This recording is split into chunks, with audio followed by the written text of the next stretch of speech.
Evening, everybody. Welcome to Going Nuclear, full-blown coverage on the Land, part of the Land Multimedia Group. I'm Ethan Greenberg. Alongside of me are my co-hosts, Mike Pellegrini and Drew Hagenbaugh.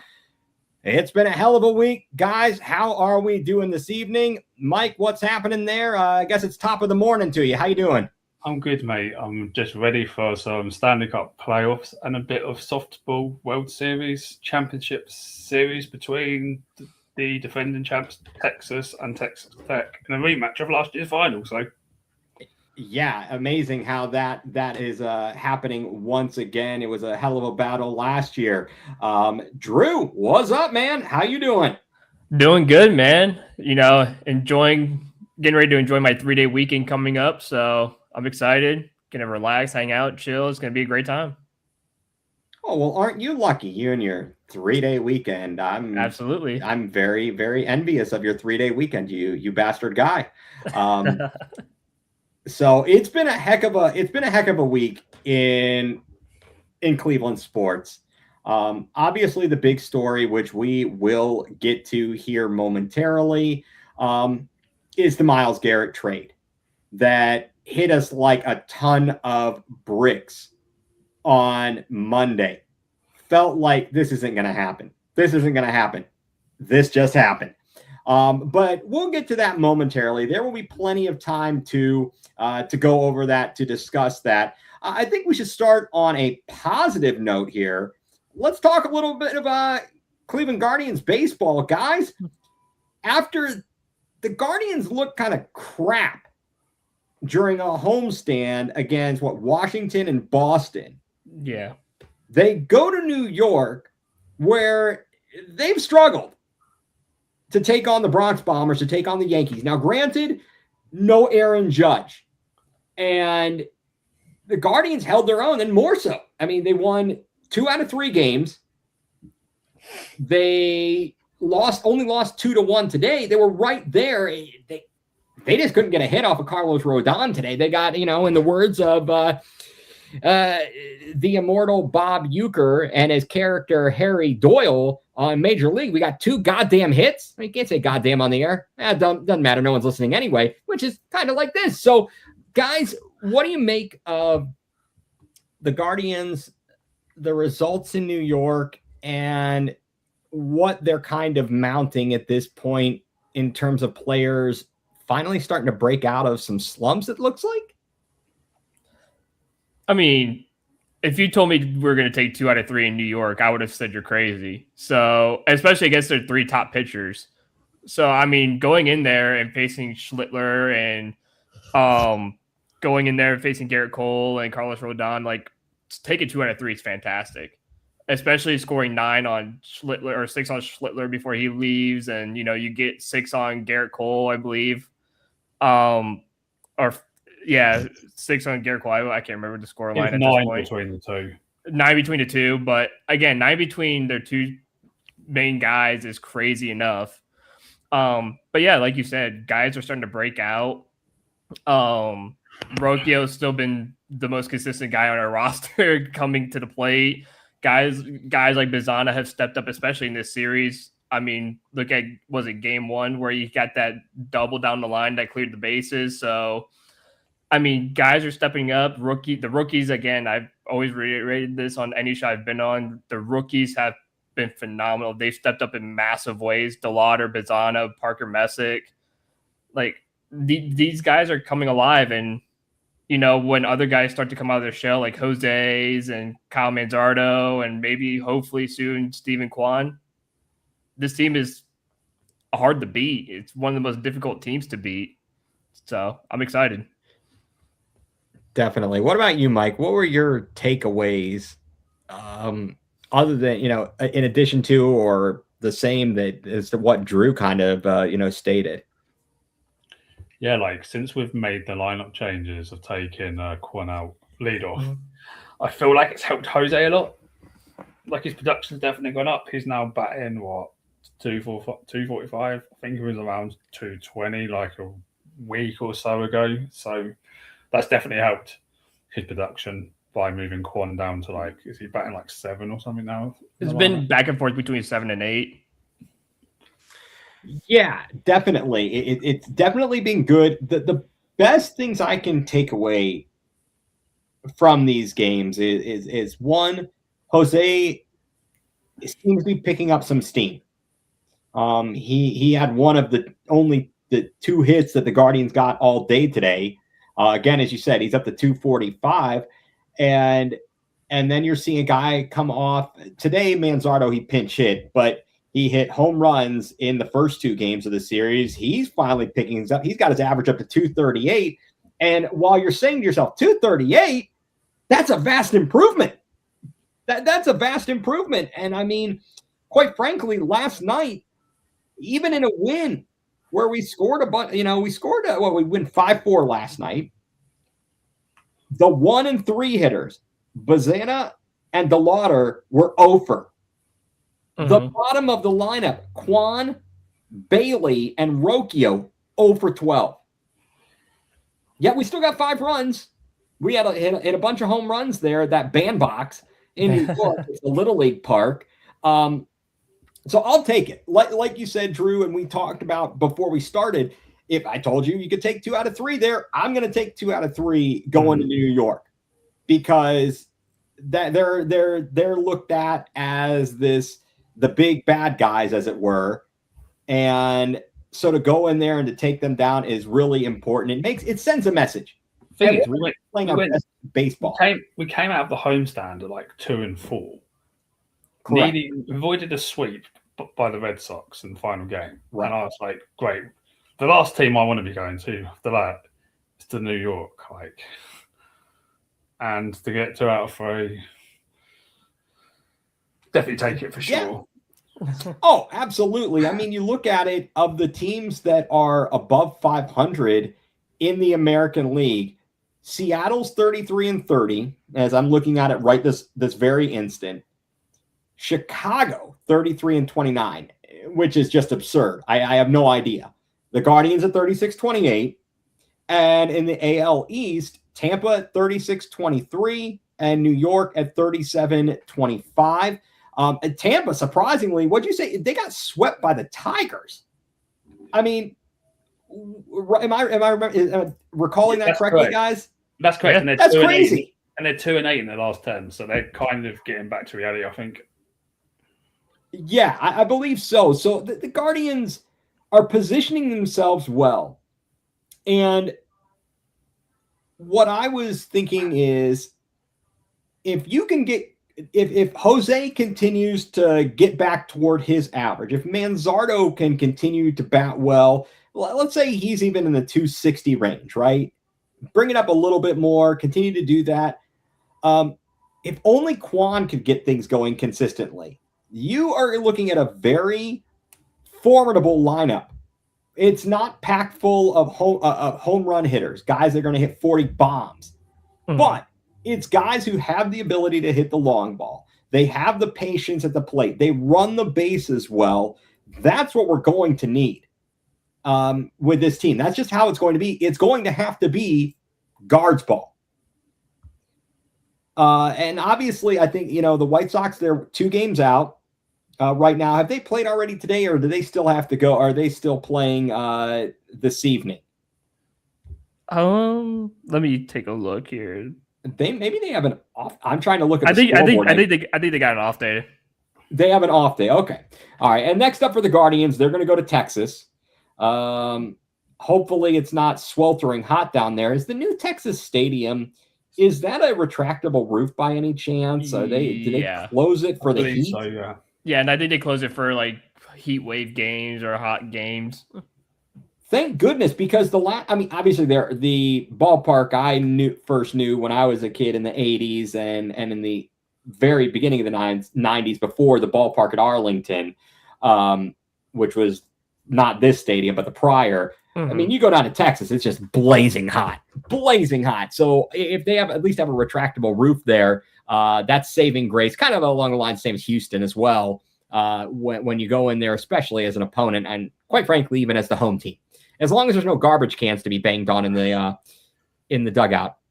Chicago goes to Philly next as well, so that's gonna be interesting for them. That's good because Philly's playing a little bit better. They're starting to come into form. Obviously, the Guardians did a good job in Philadelphia.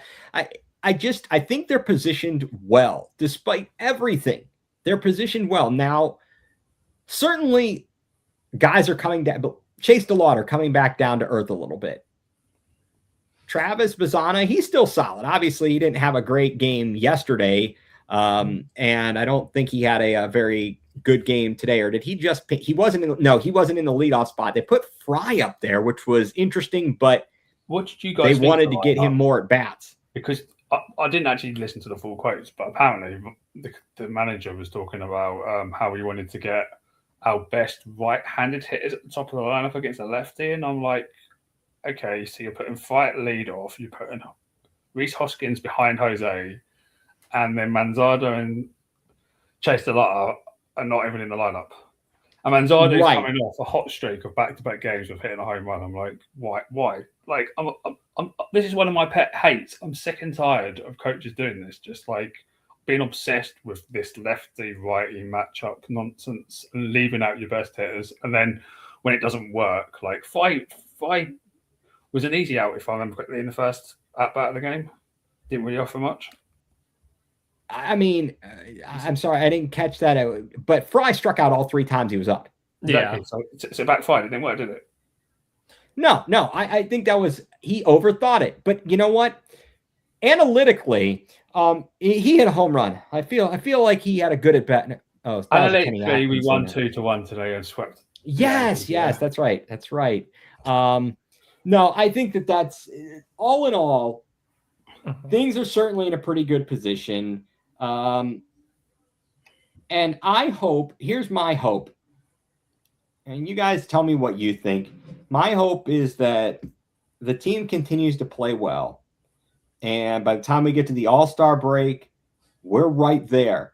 And the front office, the ownership make the decision like they did a la 2016 to add a piece or two to the puzzle from a team that's faltering to push us over the top.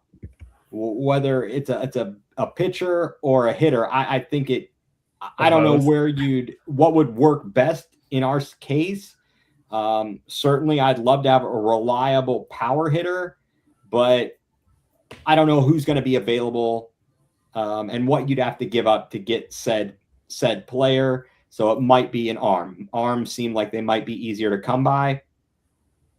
You never know there. But the Guardians, obviously, that was kind of it's been a highlight of the past few days, again, with the poop show that we've kind of had to deal with in coming out of Berea. Dia is doing a Dia things. So are we like scared of the Yankees at all? Do we think that when they're like Aaron Judge gets back in the lineup, do you fear them amongst the best of the AL? I mean, certainly they're up there in terms of their record, but where do you kind of see the Guardians in the pecking order? I'm not necessarily scared of the Yankees, especially without Aaron Judge, and depending on how his injury is or what the injury is, because I think they still don't know yet. I think they're still waiting for the results to get back. But if it is what's it called, TOS, it's like a 9 to 10 month injury, and it could be out for a while, but with surgery it's 9 to 10 months, and they said some guys who have that surgery don't come back normal. Like when they come back, they're like a totally different person. Like some guys who have who was the catcher we had a couple of years ago? It wasn't some Cam guys Gallagher. Don't come back Mike Zunino. It was Mike Zunino. I think he had it. Okay. And I think before he had it, he was like a 270 average hitter, and he was batting like a near like 750 at least OPS or something. And after the surgery or whatever, obviously, of course, the Guardians decided to go get him. Well, we like those guys. Yeah, and he comes back and he's god awful. He can't hit the baseball to save his life. He just looked completely different. Couldn't throw anyone out at second like he used to. He just was a totally different person. And they said even you could be the best of the best, and you just could come back totally different. So if he has this injury and it requires surgery, number one, he's probably going to miss the rest of the season. Number two, if he comes back next year, he may not be the exact same. So I'm not necessarily afraid of the Yankees as of right now, especially, again, missing Stanton, missing Judge. We've beaten their few best pitchers already. So I'm not going to be like, oh, I'm so confident. Like if we're in the playoffs in the 7-game series, we're going to sweep them or something like that. No, I'm not saying that. But would I be scared of them? Not really. All right. What about you, Mike? I mean, in terms of the pecking order of the American League, Weiss can't do it on his own, see? can he? If Judge is out, that's a lot of pressure on Weiss to go out and produce, like especially in the playoffs. Like, oh, definitely. And their pitching is not great. I know that they've got massive bullpen issues, from what I understand. They do. They certainly look good today. From the 7th inning on, what was it like? Every pitch was a split finger fastball, and our guys couldn't hit worth you know what. They looked horrible at the plate, and for God's sake, every time someone would get a good piece of a ball, it went right at somebody. It was just one of those days. It just couldn't find the holes, and we had warning track power on a couple hits. What are you going to do there? I think that I certainly would like to see the Guardians be able to play their way into no less than home field advantage in a situation where if they had to play, especially against New York, I would love to have home field advantage in that series, not be put under the pressure of, oh, now it's potentially, if it goes to 7 games, you got to win one there. I'd certainly prefer if they can manage to come out ahead of them. But that is certainly yet to be seen. Do we think that Jose is now, he's back? Okay, is he fully back to being Jose after the recent, obviously this series, he was amazing in New York. What do you think, Mike? I hope so, because he was like, wasn't he like 7 or 15 in this? 7 or 15 in this series. He got 3 doubles in the first game. He had 3 hits in the second game, and he got 1 of our 2 hits today. So I sure hope so, because he's the main guy on this team. Well, he kind of makes the engine go. Exactly, makes the engine go with all his helmet falling off his head when he's stealing bases and stuff like that, being aggressive running, base running. You definitely need him be saying, bro, home run, home run pitch. What do you think, Drew? Do you feel like Jose has turned the corner? I think so, because I'm just looking at his stats right now, and it says in the last 7 games, in 27 at-bats, he has 10 hits, 1 home run, 6 RBIs, 2 walks, 2 strikeouts, 2 stolen bases, hitting .370 with a .400 on-base percentage and a .667 slugging percentage. So I would like to say maybe, probably in the last week or so, he's definitely turned the page and turned a massive corner because he's hitting the ball extremely well.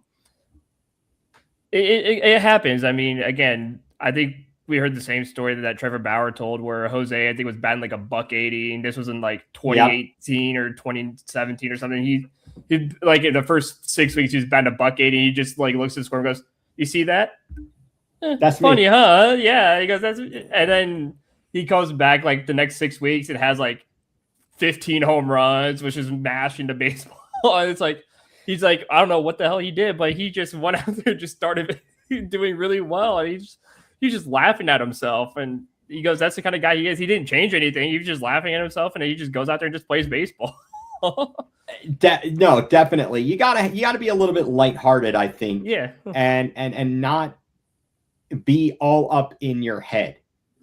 Because if you start getting up in your head, and that's just gonna make it 10 times worse. Mm-hmm. So you got to stick with your whatever your routine is, your approach. And it is kind of funny, though. We talk about, and I know I'm jokingly talking about the analytics and the numbers, They always talk about this. Tito Francona would say, guys are going to hit their number. They're going to get to their number. And it seems like if you're hitting the ball well and you're making good contact, you're all right. I think if you're missing terribly and you're just lost at the plate, that's a different story. But if you're hitting it well and making good contact, and it's just simply not landing other than into a person's glove, you feel like eventually guys are gonna get to where they usually are. So speaking of guys that have disappointed, and they kind of showed who they were, I suppose. Let's talk a little bit of of some Cavs, or really some former Cavs, in Darius Garland and Lonzo Ball on the Ball in the Family podcast. I don't even know what to say when I heard some of the comments, more so from Lonzo. I mean, I guess I shouldn't be surprised of the stupidity that comes out of his mouth, but I feel like DG needed to separate himself from that fool. What did you guys make of the asinine statements there? I mean, you said it best right there. It was asinine. Like, you're sitting there telling me on the podcast with 2 broken big toes, saying, if they still had me, this team would probably make the next step and have gone to the championship and stuff. Like, we'd be in the NBA Finals right now. And it's like, dude, you could even play for 90% of the season, and you're sitting there telling us if we had you, you'd be in the finals. I don't even think you would have played a single game in the playoffs. I mean, you barely played 4 or 5 games for the Clippers when we traded you. So I don't think you have the right to say something like this. And then Lonzo, you just never even got picked up after we even dropped you. So I don't know what you're trying to say. Dude was averaging 1.5 points per game. Oh, like, dude, sorry, but even defensively, as soon as you would get the ball, you would turn it right back over anyway. So it's not like you were going to help. He was absolutely brutal. Mike, what did you make of some of the comments there? I don't know, really. Lonzo Ball's stats for the Cavs are pathetic. He was shooting 30% from total percentage and 27% from 30. It's apparently, according to his stats, which I'm looking at currently, in 35 games for us. Well, yeah, and he was supposed to be. Go ahead, Mike. Production was not great, was it? Really? No. We brought him in thinking he was going to be a game changer, and was it the injuries? Was it the lack of reps of other guys? Was it just who knows what it was? But we didn't get what we had hoped to get from him, and I don't know why. I can't put my finger on it. The 3 of us have kind of talked about this. I don't know if it was simply due to the fact that our rotations were never right due to injuries. And so it forced him to have to come in and play a bigger role than maybe we would have wanted him to. And maybe that set it up for other stuff. But the fact that guy kept shooting the stinking ball was just crazy. It was absolutely crazy. So, all right, I'm going to ask you guys, this is a serious question. If I can have you do it all over again, would you trade Isaac Okoro for Lonzo Ball? Mike, I'll go to you first. Absolutely not.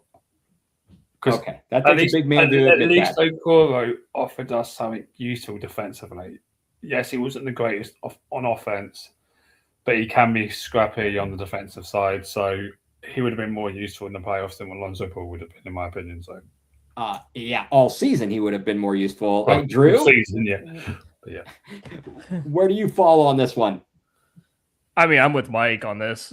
So, I'm with you too. So yeah, but I wanted your thoughts on it. Because I think that we kind of felt that maybe Okoro was a little bit disposable, and I don't know what made the trade attractive other than maybe was there salary implications that helped us by making that trade? I don't recall. I don't remember. Because other than that, you knew you weren't getting a better offensive player. I think it's like we lost Ty Jerome from the playoffs from the previous year, and we needed an extra point guard.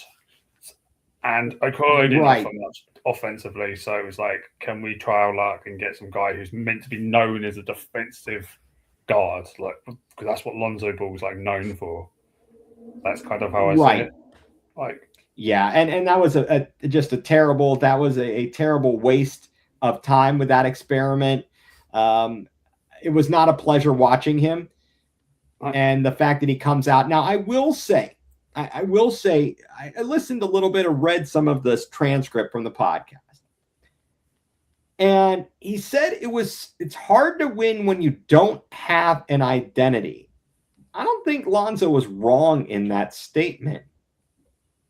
And I guess my question is, was that more of an issue with the players or the injuries or just a combination of all that? I think, and if we're talking about just in the playoffs, injuries really weren't the issue, or maybe it was because it didn't by the time you got the injuries, the trades, etc., you had to change identities. You didn't really know what you were. Do you guys agree with Lonzo on that point, that it's hard to win when you don't have an identity?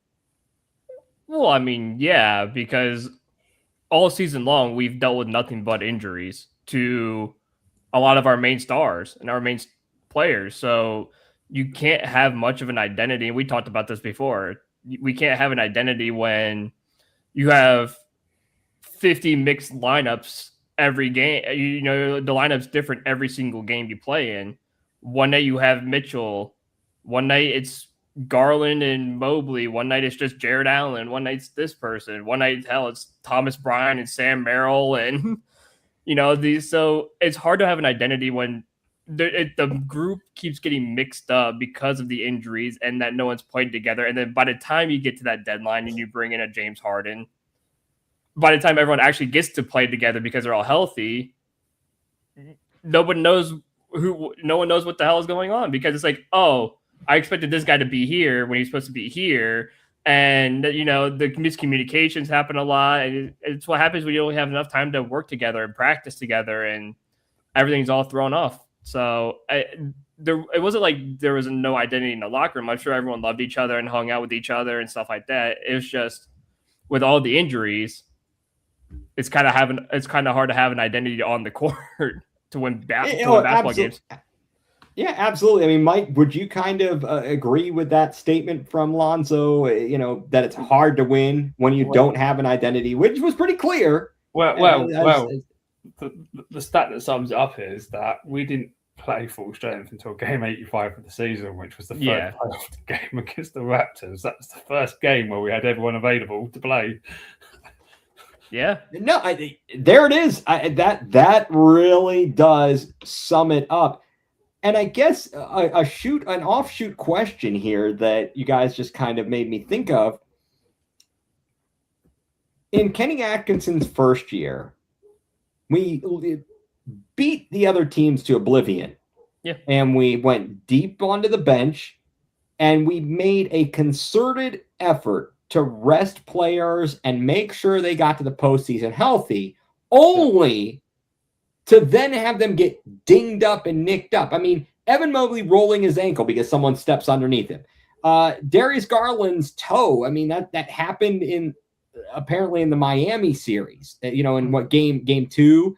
And who else? Hunter gets his thumb jacked up on what should have been a flagrant against Indiana. And I don't even know who else was jacked up at that point. And obviously, every season, by the end of it, Mitchell seems to be running on fumes. His lower body's giving him problems. But again, Jalen Brunson leaves the game twice last night in the NBA Finals. He's always fine. But do you think, having experienced that last year, and then this year, you went a little bit – I still think you were conservative. Actually, probably more conservative, because you said, well, we got to get to the end of the season, and we had injuries throughout the season. We don't care what the regular season record is. Where's the middle ground for these guys? What do you think the plan of attack is going to be going into next season? And obviously the roster makeup will have an impact on that. Mike, what do you think they should do next year in terms of playing these guys versus resting them, and how they can avoid these types of injuries, which derailed our regular season this year for sure, and derailed the postseason last year? I don't know. It's just about managing the amount of reps together, because you need these guys to build chemistry. Like Max Juice played 8 regular season games, I think it was back into this season. It sounds about right. About that, because he came back end of March, wasn't it? Something like that. Yeah, something like that. And then immediately someone else gets whoever it was, like Allen, or was injured, and then Thomas Bryant got injured. I know he didn't even get yeah. used much in the playoffs in the end for some strange reason after he helped the Pacers get to the finals the year before. So that was a bit weird. But it's just about managing the amount of reps. But I don't know how you do it, because we tried both ways. Right. I mean, Drew, what do you think? Do you think this is why as well, though, that they're bringing back Kenny? Apparently they don't want to trade Mobley. James Harden's going to get a 2-year extension. Is it 2-year extension? I believe that's what it'll be. Yeah, and they want to extend Spider at some point. Do you think they're just like, look, we got to the Eastern Conference Finals. Yeah, it sucked how it ended, but we need to have a full season of proper reps, because Harden came in trade deadline with Dennis Schroeder, and then obviously Max Juice got implemented late into the season. So do you think they're just going to run it back for 1 year and just hope that they can figure it out and actually get an actual offense? Because they got the offense Drew had no identity, did it really? And Lonzo Ball said, in the playoffs, what was the identity of that offense? What was it? Stanky leg, driving kick, hope for a pick and roll. I don't know, Drew. Where do you come out on Mike's question? Well, I mean, I take a look back. Oh my God, I can't talk. I take a look back to 2 seasons ago when we first got Kenny. The ball was moving well. Everything was flowing. Nobody was really injured at all. And like you said, we beat the crap out of teams. We went undefeated for the first almost 20 games. 15 games of the season. Everything was going completely right. Again, there was not many injuries. Everyone was playing together. You didn't change anything really. I think the only thing that changed was you brought in Ty Jerome later on or whatever and whatnot. But I think you can ride with the same hand and ride with the same players, because again, I think a lot of it had to do with you had so many different lineups throughout the year, and Kenny couldn't really do much of anything with it, because it's well, how am I supposed to draw up plays when this play is supposed to be for this guy and he hasn't played in 30 games, or when this play is supposed to be for this guy and he hasn't played in this amount of time, or, we're supposed to run these plays and these guys aren't even available. And so we got to do it with our bench guys. So it's kind of difficult to coach when half your roster is injured for half the year, and it's hard to get acclimated. So when you do get to the playoffs, sure, I would say we got lucky against Toronto and Detroit. We probably should have lost both series. So the fact that we even made it to where we were was a miracle short in itself. But I do believe that if you had everyone healthy, I think you go back to what happened a couple of seasons ago when you first got Kenny. You started off 15-0 and whatnot. I think the team actually does look good because, hey, now we've practiced together, we've played together, we know what each other like, we know how each other roll. It makes playing the game so much more easier, and I don't think people realize that part. Those are some great points. I think that one thing I'll go to is, and I understand what you're saying, players kind of knowing where everybody is going to be on a particular set, right? And I think, and obviously the communication on defense was not great.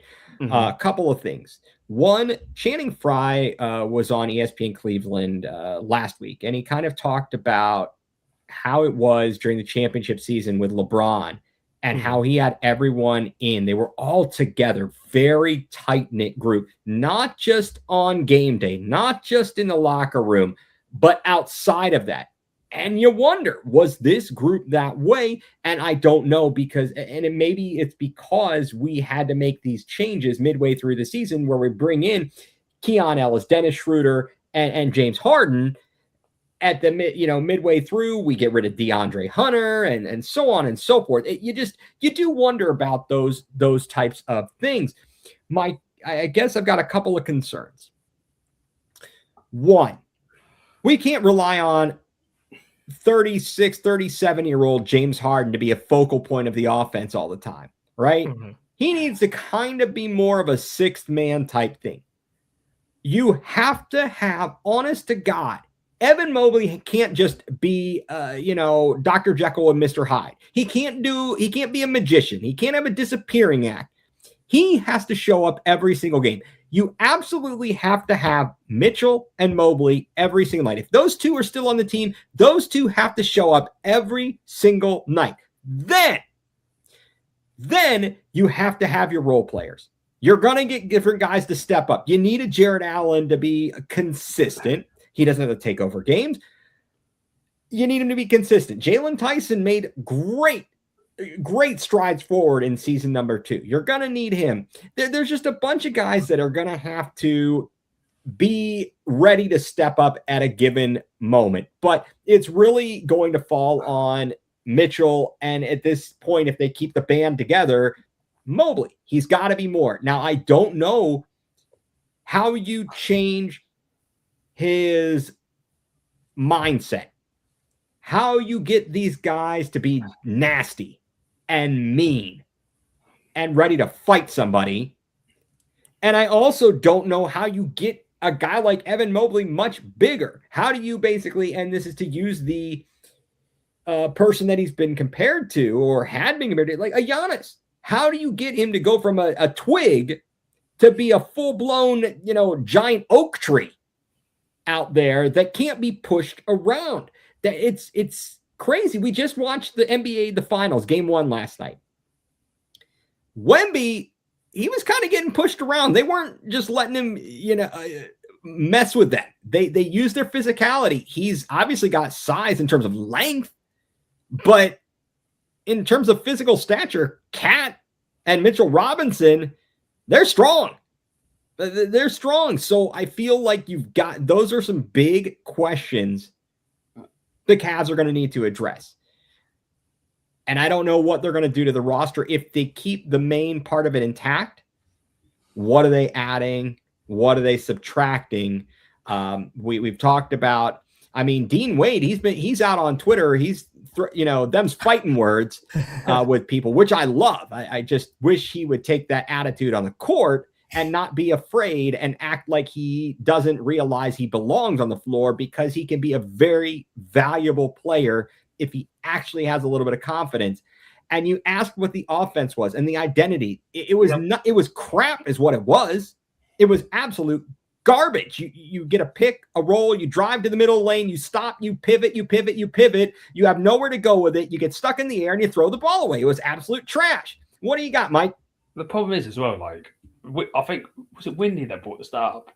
That before Harden trade, the Cavs were 7th in pace of offense, and we dropped to 22 or something after the Harden trade. So the offense is complete. That's telling that the offense has changed, right?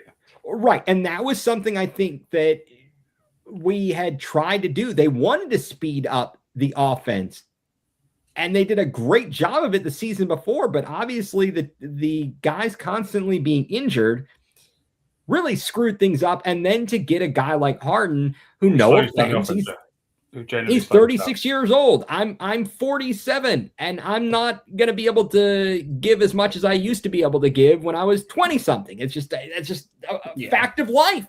It's an absolute fact of life. But did you hear the rumors that were going around? Apparently the Cavs inquired for Drew Holiday and Derek White trade instead of Harden when they made the James Harden trade, and I would have preferred either one of them, to be honest. Oh, I certainly would have taken one of those guys. I would have.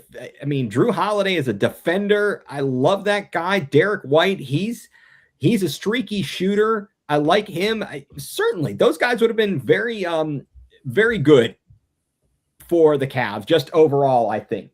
There was something, I believe that it was, again, Lonzo Ball talking about question the rotations. We all question the rotations. He talks about a guy like Tyson, who, especially in the Detroit series, he got relegated to the bench especially what was it like game 2 or it was game 2 or 5 where he comes in and he's kind of feisty, gets a technical, and we had the lead, and then we're, and then Kenny glued his ass to the bench.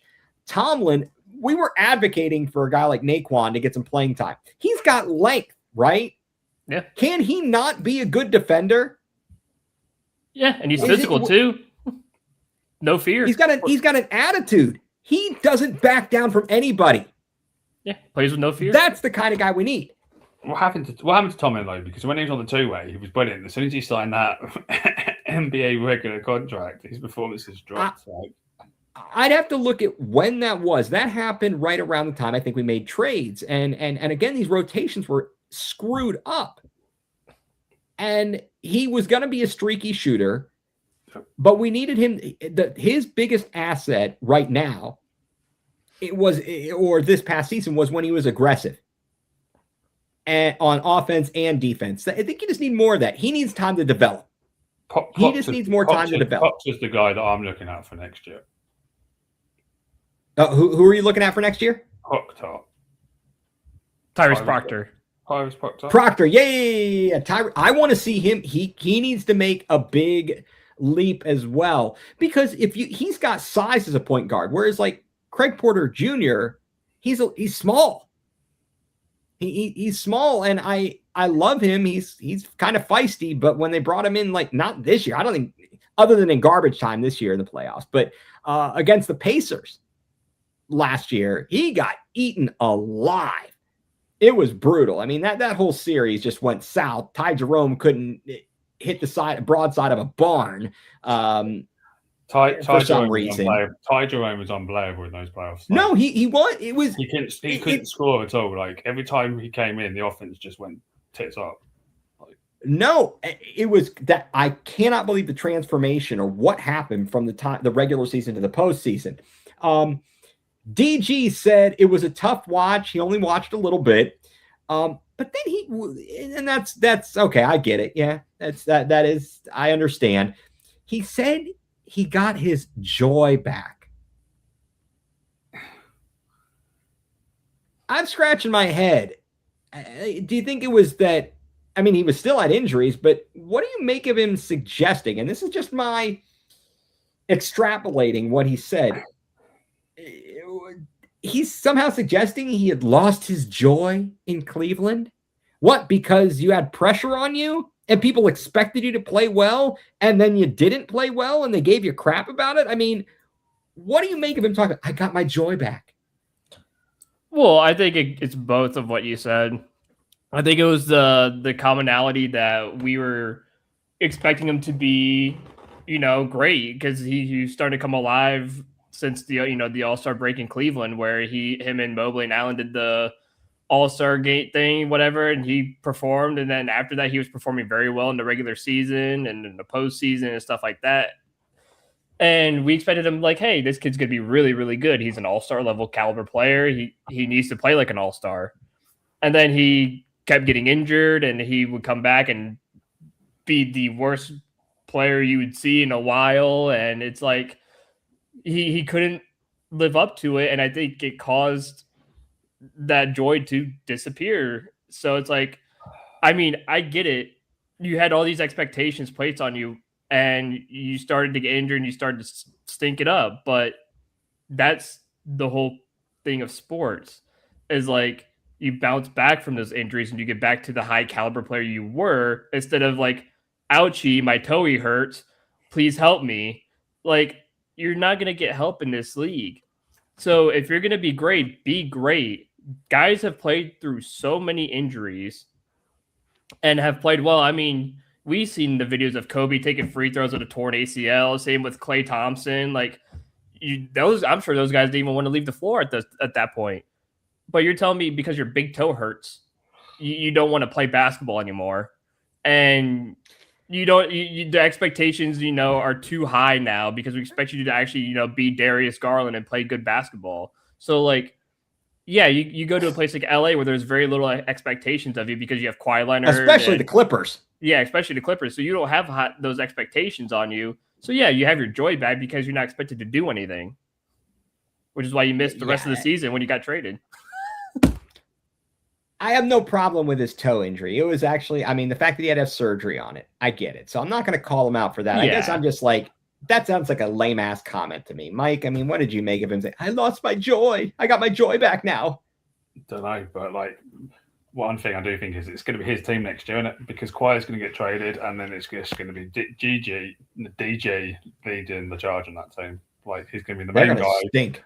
They're going to semi-rebuild around Darius Garland and his 9 toes. They might as well just chop it off at this point. I mean, honest to goodness, again, I won't give him crap for the injury. The injury sucks. It sucks that he gets injured as often as he does. But that rubbed me the wrong way. That's all. I guess that rubbed me. He was a top 10 draft pick. Yeah. You know, I mean, and he showed he could do some amazing things, but again, the fact that he was injured so often, just that's difficult. That's very difficult. And I don't love that commentary of getting his joy back. I'm like, oh, what, you're enjoying the weather out there? So, and what he's made some comment about LeBron. Why would he want to go back to Cleveland? It's like 75 degrees out here. Well, guess what, GG? He left Miami to come back to Cleveland, and Miami's hot. And guess what, DJ? He's from here, so he's used to the weather.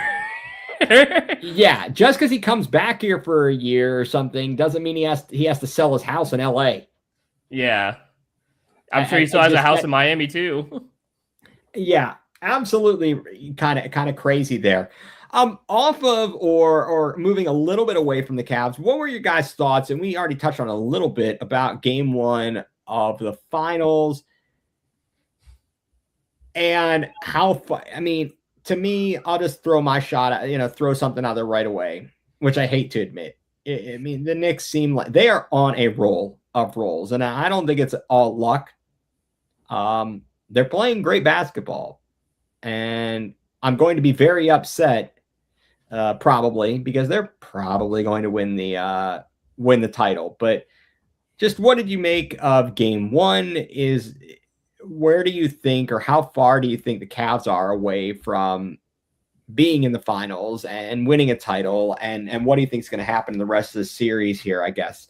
Mike, what do you, I'll go to you first here on this one. Unfortunately, I agree. I think the Knicks are going to win the NBA title this year for the first time in 47 1973, I believe, was their last. 73, I thought it was 79, but yeah. So it's one of them, just one of the two, 73 or 79.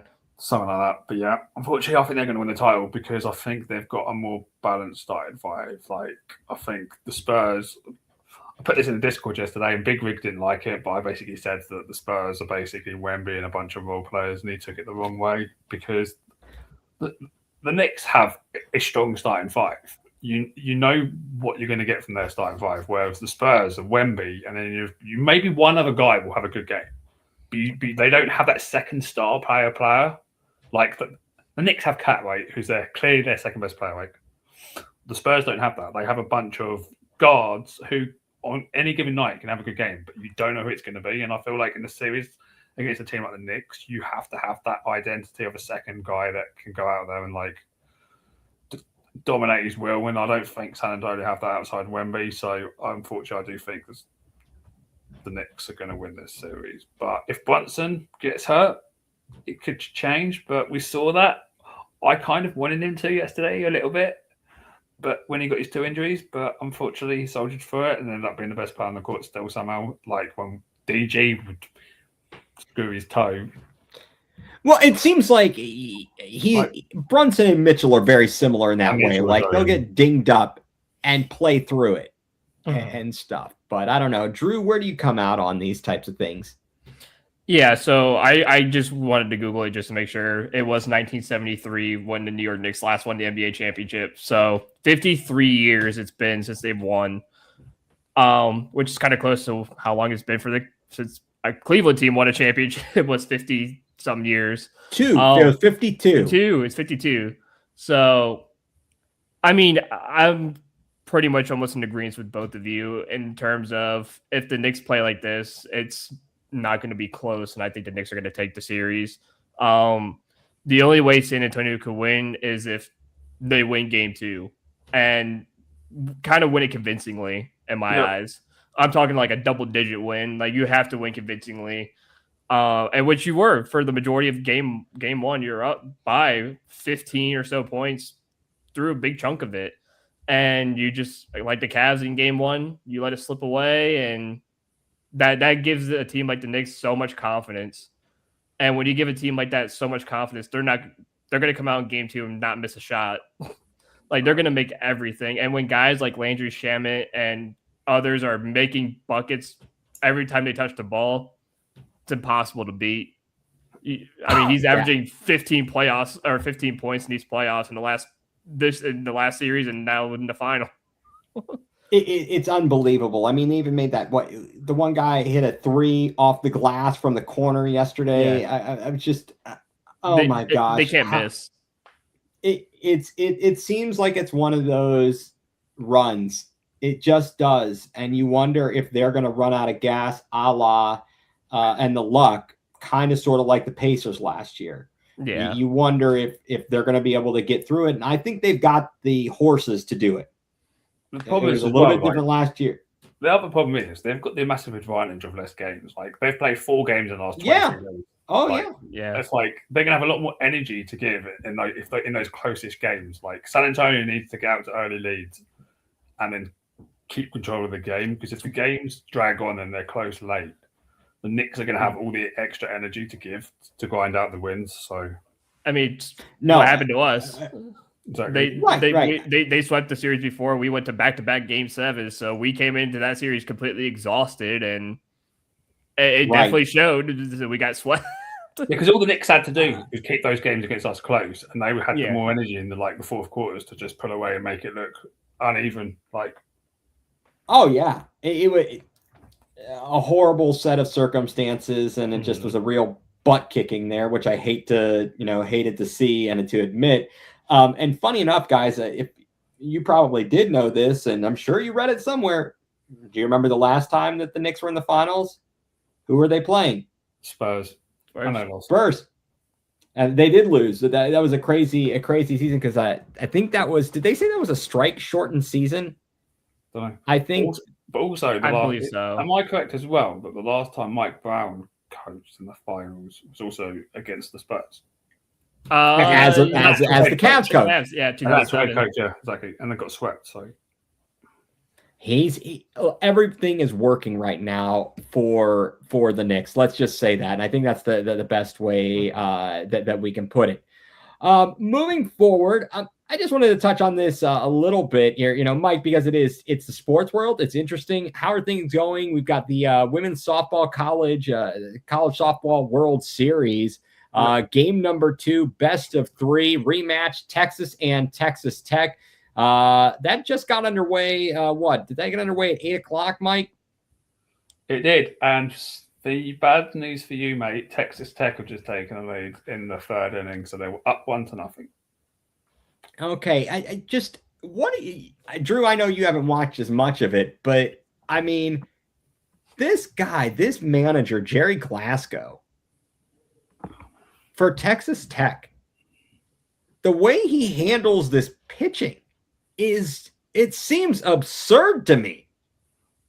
Between Caitlin Terry and Nigeri Kennedy, he screwed himself yesterday. Because Kennedy couldn't even come back in the game. Oh my gosh, that's brutal. How did he manage to pull that one? I don't know, but it got to a point where she was on 27 pitches or whatever, and he couldn't bring her back in. It's like, maybe he felt like, I'm not going to bring her back in. I don't know. The guy, I don't understand him. Obviously, over on the Texas side of things, Tegan Cavan, she pitched a complete game, 3 earned runs, 3 hits, 2 walks, 2 home runs, 6 Ks in the game 1 win, as Texas, again, trying to repeat in the women's softball World Series, College World Series. So, we'll see how that one plays out here. Is it common for managers to rotate like that? So use the starting pitchers multiple times? I don't know. That's a good question, Mike. I don't know how many managers do that. I only got into softball last year, and I only watched the World Series tournament. So right, and I'm kind of I will say I'm a novice as well, and so I can't say for certain if other managers do the same, but certainly this it seems odd the way he handles it, and but obviously he's been there for 2 seasons. They've been in the World Series final both seasons. So, I mean, credit to him. Obviously, what he's doing is working. If you look at their batting averages, it looks like murderer's row. I don't think I've got anybody in the lineup hitting less than 300. Oh, I was going to say, are they just below the Kyle Manzardo line of 200? No, they're not below the Manzardo line. No, they're very much above the Manzardo line. Kind of crazy stuff, but we'll see how that goes. I know that, we won't touch on this because there's no point really discussing this. It's stinking lucky Vegas Knights leading after 1 period in game number 2 in Carolina.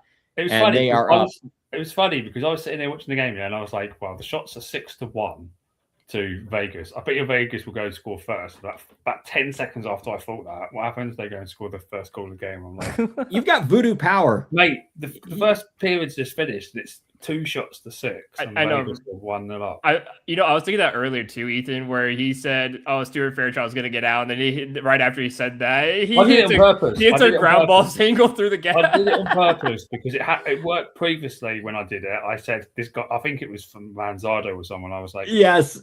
I was like, he ain't going to do anything with that bat. Might as well end anything. So I thought, I knew try it again, and it worked. So I was like, brilliant. Why can't you do it during like a bases loaded situation? Exactly. Well, you know what, Drew? We did a lot of trash talking on opening day, and it seemed to work. We did. We did do it. It worked. I feel like that worked out well. Speaking of things that didn't work out well, or they might work out well. The big news in Cleveland, of course, the Browns. Myles Garrett traded. There was a lot of smoke, but there were some people who said, I was told this, I was told that. And it was like, okay, I don't think they're going to do it. We didn't get any defensive end help in the draft. Why now? Why do it now? And all of a sudden, this news breaks on Monday. And how shocked were you guys? I mean, I know I was just blown away at the moment. But I'd love to know what you initially were thinking when you heard the news. So before I went to bed on Sunday night about 4 a.m., I saw loads of smoke about the Eagles and the Rams being interested in Myles Garrett. And I was like, because obviously the restructure of the contract, the 1st of June was coming up. Apparently it was easier to trade Myles on the 1st of June, blah, blah, blah, blah, blah. But I was like, what actual value are we going to get from trading him? Because, if he goes to either one of those teams, that, in my opinion, they're instantly going to be an NFC Championship team for the near future, the next few years, because that's how good he is. And they're both very good teams anyway. And I was like, if everyone's talking about 3 picks, 3 first-round picks, is it worth 3 first-round picks to trade Myles Garrett, in my opinion? For us, no. Because those picks are lottery picks at the end of the day. You don't know what you're going to get. They're going to be back of the first round. They're not going to give you the output that Myles Garrett can give you. I didn't want to make the trade. Then you've got guys like Nick Padone saying he's had text messages suggesting that a trade might take place. I'm like, okay, this is just basically clickbait and trying to get views. So I went to bed. I was like, okay.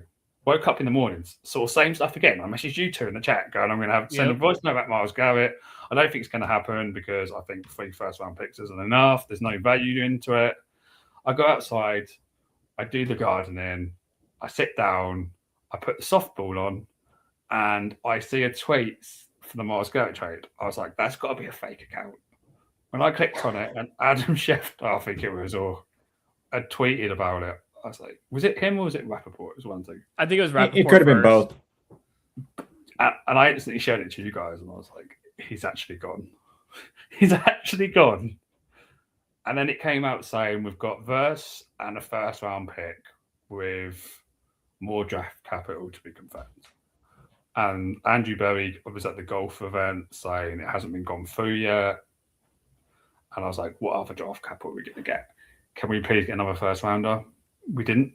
We got a second and a third. But then when I reflected on it, I was like, actually, the guy that we've got in return is ready to step up and play. Like, this was one of my biggest concerns as well. Like, if you just trade Myles for 3 first-round picks, you're leaving yourself short for the upcoming season. You don't replace him in the lineup. Mm-hmm. You're just using your guys that have, for the large part, have been, I don't know how to well, they haven't been. They're not anywhere near that caliber, and they can't even like hold his jockstrap, right? Yeah. Is basically what you're trying to put in a very nice way. I wanted to be polite. I didn't want to be rude towards the guys on the team, but that was my concern. Well, like, if you just trade them for draft picks, you're not going to get instant impact because we didn't take anyone in the draft. Exactly. In that position. But luckily, we've got a guy in who was Defensive Rookie of the Year in his first season, 2 Pro Bowls, had the joint second most total pressures last season. Obviously didn't get 23 sacks, only got 7.5, but his tackles were only like 2 less than Myles, and he forced the same amount of fumbles. So obviously he's not Myles Garrett, because no one is, but the production's there to be okay with the trade, in my opinion. Like, Myles Garrett's turning 31. This guy's turning 26. You've got him for another 5 years, potentially, if you sign him to an extension. And it could be a lot worse. You could have got 3 first-round picks from them and completely screwed yourself over in the short term. But obviously, the Browns made it very, very clear with the Rams that they were not going to make a trade without Verse being part of the deal. So both teams obviously valued him highly because they didn't want to give him up. The Browns were persistent in asking for him to be part of the move. And eventually the deal came through. But I was still surprised. Like, at first, I thought it was a fake account reporting it, but it wasn't. So, yeah, crazy. Drew, where'd you, like, walk me through what I don't even know. Just walk me through what was going through your head. So, yeah, when I woke up to Mike's text message, I was like, yeah, Mike's just screwing with us at this point. So I was like, I'm just gonna be like, yeah, no, this ain't. And then I saw the account name, and I was like, oh, it's Rap Sheet. And I'm like, of course, it's Ian Rappaport's actual Twitter account. That's what I thought it was a fake one to start with. I had to double check that it was. I was like, he's got like how many million views he's followers on his account. Yeah, like, wow. Right. Yeah, like that's the Ian Rappaport. So, and this was literally about 10 minutes after that they had that videos coming out with Todd Monken talking about the Myles stuff, and had he been guaranteed that Myles was going to be on the roster. It was about 10 minutes after that happened. I'm like, and how I was feeling, like, obviously at first I was like, I mean, I was just shocked the entire time, but when I saw the return, when I saw Jared Verse, I was like, you know what? If there was a guy to get, it would be him. Because I know the Browns went to the Eagles for Jalen Carter, and the Eagles said, yeah, hell no, you're not getting Jalen Carter. And the Browns like, all right, cool, so we're just gonna go to LA. We're not gonna deal with you anymore. Because I think the Eagles wanted to give us AJ Brown, and the Browns like, yeah, no thanks. You can send him somewhere else. And so I was like, Jared Verse, and I remember the kid because I watched him a couple times. I was like, I like the kid a lot. He's really good. He's really talented. Like Mike said, he may not be Myles Garrett, but the production's there. He's going to give you good quality production. And I said this before, and I said it on my show a few days ago. Myles Garrett doesn't win you games individually, because there's only so much a guy can do, especially on a football team. When it's your entire defense that's carrying you, you do need some offensive production. Like I said, take a point, look at the Patriots game. 5 sacks. And guess what we did with each one of those sacks? Absolutely nothing. The Browns couldn't even score 2 touchdowns. I know we got 1 touchdown because we scored first, and it was 7-0. And then after that, we just didn't do anything. We got blown out. So 5 sacks in a single game, didn't do anything with any of those sacks. So why keep a guy around who's going to get you 20 sacks a season and there's no output for that production. There's no points going on the board for that production. You're basically just wasting a guy's career to break records and finish with only 4 wins because you got a guy who's a 5'2" quarterback who can't make a 4.5-yard pass. Like, I'm sorry, but he deserved to go to a team that was in the NFC Championship and was like this close to a Super Bowl. So it's all about the team itself. And I'm sure Myles loved it here. I know he reiterated 1,000 times that Cleveland was his home and stuff like that. Same thing with Nick Chubb. Same thing with David Njoku. But these singular guys can't win you ball games by themselves. And don't get me wrong, Myles was probably happy with the defense he had in Cleveland. It's just the offense that he probably hated. So you didn't. The thing is you did it. You had 9 years to get it right for Myles, and you couldn't get him an offense to help him when he got 5 sacks every game. You gave him no offensive output, no offensive help. You decided to give up. I think the domino was the Deshaun Watson deal when you couldn't do anything after that, and everyone knew that this team was going to be bad for the next few years because, hey, we got to spend all this money and all these first-round picks on a guy who loves happy endings but can't give you one. Right, exactly. You know what? Man, I think you need to go out on a high note there, Drew, because that was a fantastic way of putting it. I don't think I'm going to do it going nuclear now because I think that's the bar. I set the bar too high. I think that hit the nail on the head. I guess that one, you hit. I was thinking it exactly what you said there, and again, this is what people who are saying in local radio. Tony Rizzo said it. We're saying it.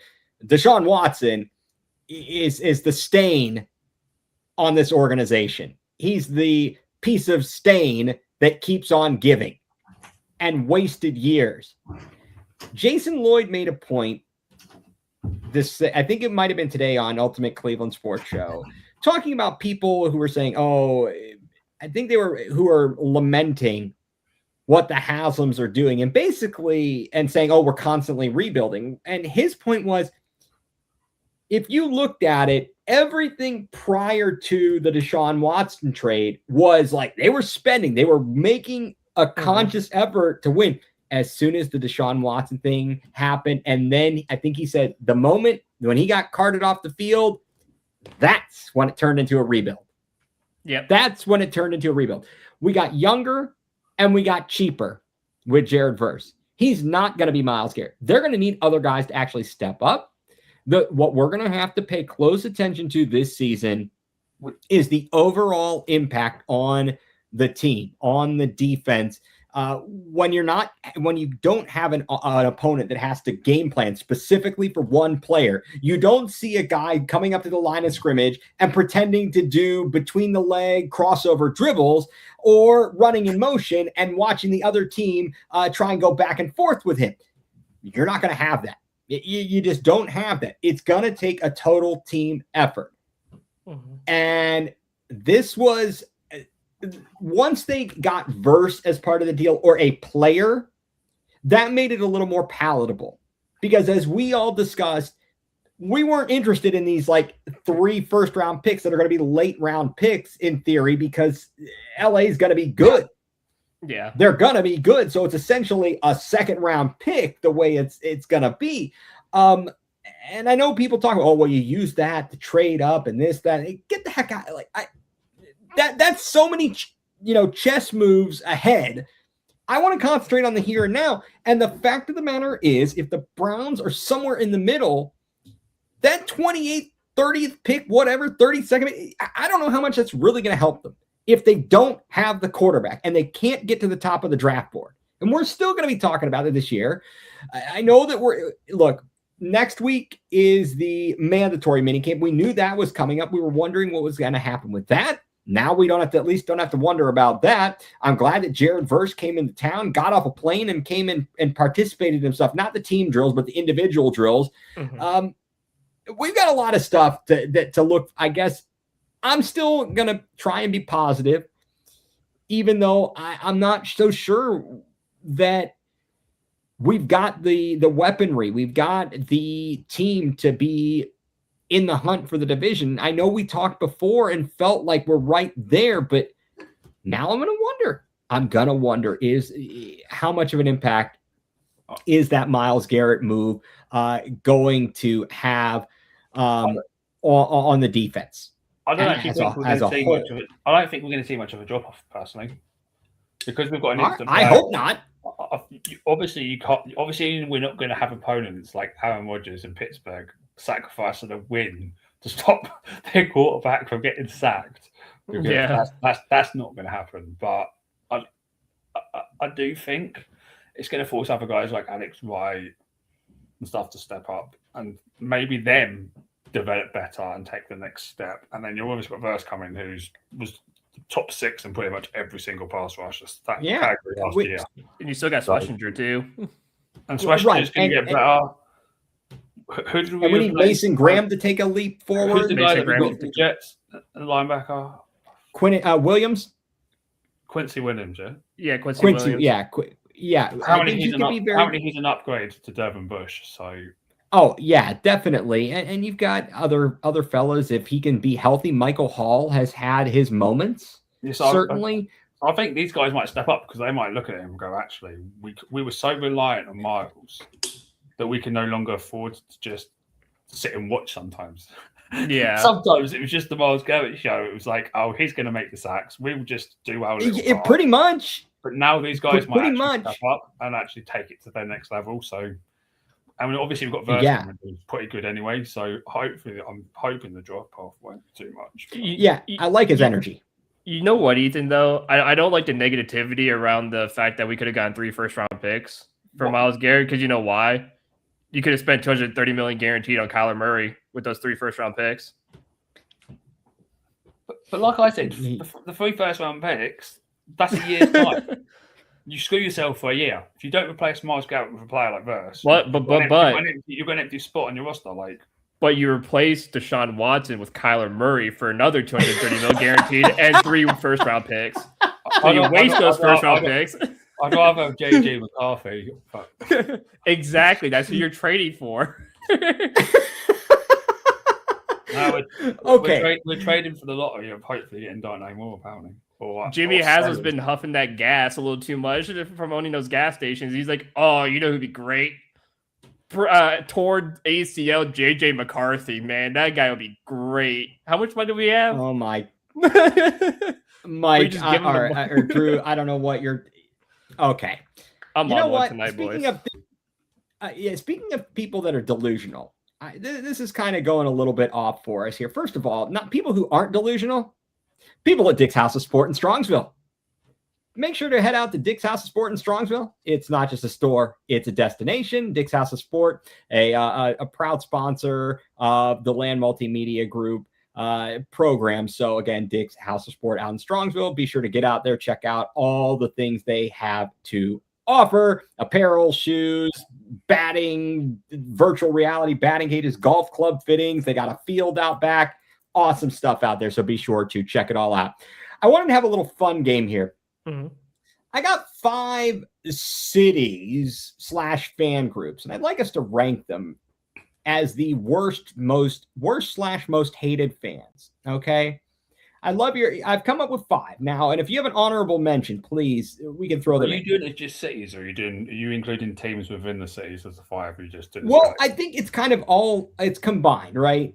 So for example, you've got Boston fan, Celtics, Patriots, Red Sox. Yep. You've got Bruins don't move the needle. No, and not. It's just one of those things. Like I should definitely hate them, but I feel like you don't hear much from them. Well, that's in recent years. But they're Boston fans. They're always a collective. They're a collective. Okay, Michigan fan. Okay. Then you've got New York fan. Really, Yankees, Knicks, Giants. If you want to throw the Rangers in there, I didn't include the Jets or the Mets. They're just sad, right? So Yankees, Knicks, Giants, Rangers, New York fan. Pittsburgh, everything, Really, it's just the Steelers. It's actually quite funny when you think whatever. about Pittsburgh. Like, I don't mind the Pirates. Like, Yeah, I don't mind Pirates Pirates fans. stink. Is it just because they suck? Is it like, oh, suck? Yeah, it's just because they suck. They're not relevant. And then you've got like Los Angeles because they're kind of at the front here. We're talking about rich and famous Laker fan and Dodger fan and even the Rams because I don't think they have that great of a fan base. So, like, if you were to try and rank them, guys, who do you think is of those? I've given 5 cities groups. Mm-hmm. What's the least worst of those? I would say Los Angeles is the least worst. They're snooty. The thing is about LA fans are their teams are good, but you don't hear much from them. Like you compare them to New York fans, like it's like there's a big difference between. No, that's true. I think they're high and mighty. What do you think, Drew? Like, I go LA last because again, I don't think you hear much about them because a lot of them are plastic fake fans. Okay, so they're the least worst. They're fake fans. Yeah, they're too far away from me. They're on the West Coast. They're like that is very far. All right, you're like 8 hours behind in my time zone. No, that's true. Who would be like the next least worst? I'm trying to get to the last team we name is the worst of the worst. So we've got New York, Boston, Michigan, Pittsburgh, and LA. Yeah, correct. Okay, Boston. I would say that to me, Boston is the next least worst. Yeah, right. Like they're a pain in the butt, but I don't, the Celtics fan is probably the worst for me because I feel like you hear them, they do a lot of smack talk, right? And they leave games early when they're fucking losing. They're entitled a little bit. Yeah. A little bit. All right. Next, I would go. Oh, this is very tough. Very, very difficult at this point. I know who my one is, but my 2 and my 3 is difficult. I know who my one is too. All right. I'd love you guys. So taking out your number, I don't know. Mike, who would be next? Yeah. My number 1 is New York Skanky fans and New York fans. They're the worst. New York fan. Okay. Country Mile. I think I could agree with that for sure. But then definitely Pittsburgh and that state that we don't. I was gonna say number 1 was New York fans. Yeah, they are the absolute worst. Well, and you see videos of them like there's a guy wearing another team's jersey and they're trying to like rip it off his back and like jump him and beat him up, and I'm like, first of all, you guys just won a game. And then next thing you know, you're gonna go up to a fan who's really just there to watch a basketball game. I think it was a Philly fan who's just there nonchalantly watching a basketball game, and you're gonna try and rip off his jersey, beat him up, and they've done it so many times before. And it's like, I'm here to watch a game in your city, paying money to go into your city, and paying your city money to watch these games, and yet you're gonna sit here and try and fight me or rip off my jersey and just like. It makes no sense. Or it's like, what was it? OKC fans last year who did it to the mom and the kid when they were leaving it was the Pacers mom and kid, and OKC fans were like trying to beat them up or whatever. It's like, why? Like, you can't just like leave people alone. Is it that hard to just walk away and just leave people alone? They're not even starting anything. Yeah, New York fans are definitely the worst of the worst. They're the biggest loudmouths I've ever heard. They haven't won squat. And they are all out there. It's the reason I don't want What's the that? Knicks to win. It's the reason I don't want the Knicks to win. It's not the players. Exactly. They're fans. Yeah. Absolutely. So then between Michigan and Pittsburgh, I mean, they're both pretty darn bad. I really loathe. The cheaters up I north. kind of loathe Michigan more than I loathe Pittsburgh. Yeah, I think I dislike the cheaters up north more. Yeah. It's tough for me though because you're right there. Well, for Michigan, I mean, you see them once a year. At least in college, you see them once a year. Meanwhile, in Pittsburgh, we have so many different sports that we play against each other. Baseball, you have football, and hockey. That's it. Hockey technically not. Well, I guess Columbus. Yeah, I guess technically you're right. Columbus, yeah, because it's an Ohio team. But yeah, I agree. That's a good point. I think Pittsburgh fan is delusional. And And Pittsburgh fan is delusional, yeah. Because, again, when was the last time you heard from a Michigan fan?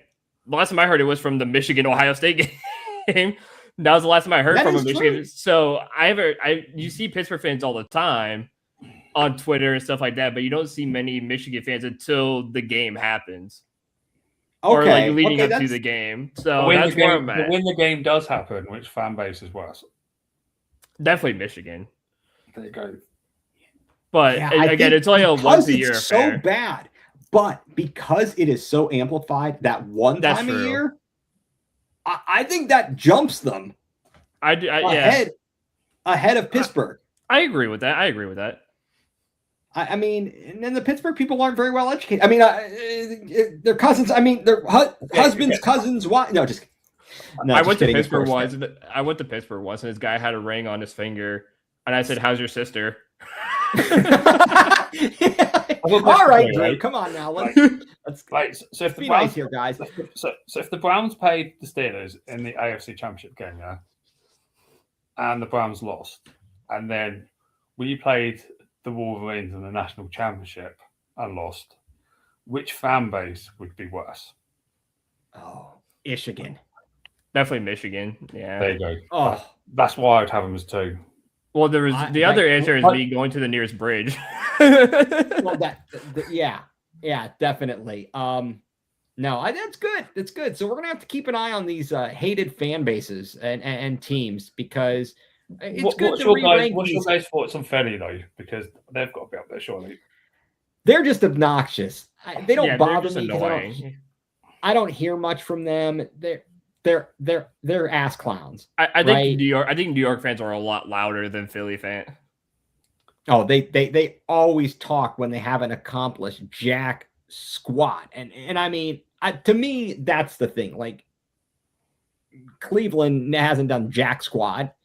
I mean, Ohio State is the most consistent team we have. Ohio State football really is the most consistent thing we have going in terms of our rooting interests.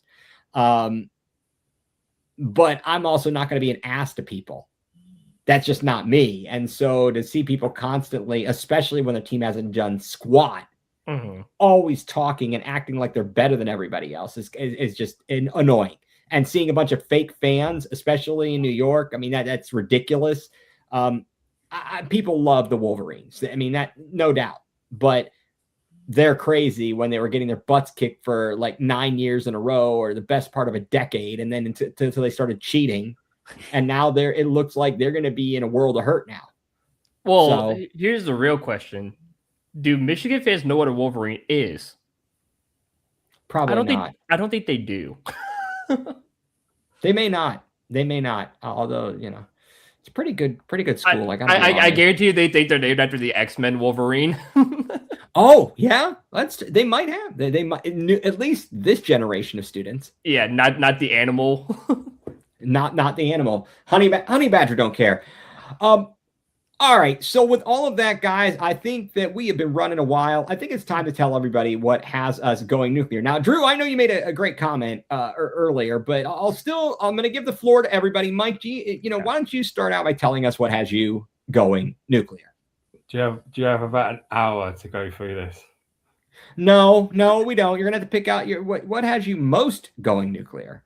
Do you not? It's the World Cup next week, right? Yep. Yes. And what me goes going nuclear is FIFA being a bunch of money grubbing assholes. Yeah. Have you heard the latest coming out about the water bottles? The water bottle scandal, yeah. Have you heard about this? They used to be able to bring an empty water bottle into the stadium, and now they're not allowing you to bring an empty water bottle into the stadium. They decided today that they're banning fans from taking water bottles due to safety concerns, basically, of fans throwing bottles on the field. But the weather, people are going to need to stay hydrated, and they're going to be charging $5.99 per bottle of water. And it's a disgrace, in my opinion, because someone's probably going to end up flipping, unfortunately, having that. Well, the nice thing is some of these stadiums, like the Cavs Arena, the Guardian Stadium, whatever, they have refillable water bottle stations. So you could just buy one water bottle and just go to the water fountain and just put it under the thing and just have it refilled every time you go back. So. It's just money grabbing again from this whole entire World Cup, and I think it's a disgrace. And then someone's going to have a turn for the worst because they don't have any water and they stay hydrated. It's ridiculous. Like, yeah, I agree. It's a plastic bottle without a lid. Most football stadiums, the rules in the UK and stuff, you can't take a lid to your seat anyway on the drink. You have to remove it. So that should just be the rule. Like, you can bring in your water bottle, but it has to be plastic because they don't want it to be like metal. Sure. Yeah, they gotta let you bring one of those big old tumblers. Exactly. So it's like, just have it as a plastic bottle. You have to remove the lid. Like, but it's a money thing. Yeah. That's a good one. That is a good one. Drew? So I'm gonna stick with the World Cup vibe, but I'm actually going more towards the fans of the World Cup. Okay, go for it. Because here's my problem, and this is no dig at the UK or anything else. But my issue right now are fans who are pressed because FIFA came out and said in the US with obviously lightning and whatnot that goes on in the US, we're going to pause matches. Obviously, it's Ethan, it's a normal commodity here in any sport, whether it's the NFL, whether it's baseball or soccer. It's a commonality that if there's lightning, I believe it's within 5 to 7 miles away from the stadium, you're forced to pause because, again, 2 years ago in the DR Congo, 5 players have passed away due to lightning because, again, they were wearing metal studs, and the lightning strike killed them. Same thing in 1998. There was another match, I believe it was in Panama, where a whole side, a full 11, passed away on the pitch in the middle of a game once the lightning struck. Again, metal boots, lightning strike cause. And again, you got to think, a lot of these guys have metal interchangeable studs on their cleats. So half of them are rubber, half of them are those interchangeable ones in case like the ground's wet or something. They can change it to longer studs for better grip. So they're upset, and I know I see a lot of fans, especially from like Europe, whatever, like, oh, it's so crazy that they're gonna pause matches because of lightning. Or it's like, do you not care about player safety? Do you not care about fan? Because there's some places in those stadiums where it's metal seating and stuff. Do you not care about your own safety watching a match? Do you want to get electrocuted and die? Like, the biggest problem about this though is there's no actual protocol of how long the delays can be, because obviously it's always 30 minutes, and then if there's another lightning strike within the area, the 30 minutes gets tacked on. It restarts. It's 8 miles, and it's 8 mile radius from the stadium, and it's 8 minutes every time. There's no actual protocol for how many hours the game can be delayed before it gets right. But again, it's whatever. But the thing is too is you can't control the weather, so it's not. My point is, after 5 hours of delays, that's not a call. But that's the thing is, what are you going to do though? You're not going to postpone the match and move it to the next day or something. I think that there has to be a call. You can't expect there to be like a 12-hour delay for if it keeps on going on. You know what I memean? There needs to be an outlay of how many hours that can be delayed, but there isn't. And I hate to, and no, I understand what, and Drew, that's a great going nuclear right there. I think the bigger issue is the scheduling of the matches and where the games are being played and the timing. I do wonder, the last time the U.S. hosted the World Cup, were there any lightning delays? No. Is what? Okay. I don't think there's a singular lightning delay. It's possible. We had the Club World Cup. This is going to be much ado about the Club World Cup had one lightning delay, but that was before the match even began. And there was like 5. There was 5 games that had delays because I watched every single game, and there was like 5 different games that had delays. But okay, so it's possible this could happen. But I will say too, half of the matches too are going to be indoors regardless, anyways. So right, no, and I think that the key is just like, if you're planning on playing certain games in certain places, that's where you'd want to have it have it an enclosed facility so that you didn't have to worry about that. And I think they'll be all right. Let's hope this is not a problem. And to your point, Mike, about the water bottle, the other issue I could see is people trying to sneak in like vodka or something. I would hope they'd have to have a rule like it's a sealed bottle coming into the thing. Like it can't be cracked at all or whatever it is. They should. I think there's got to be a happy medium between not allowing them at all and allowing them. There's got to be something. What they should do is just provide water. Like it's not exactly. Well, yeah. No, I think that you should get a souvenir cup and be able to go and fill and you go to a baseball game, yeah, and you get all these bobbleheads and stuff, yeah. You turn up early, you get your bobblehead, yeah.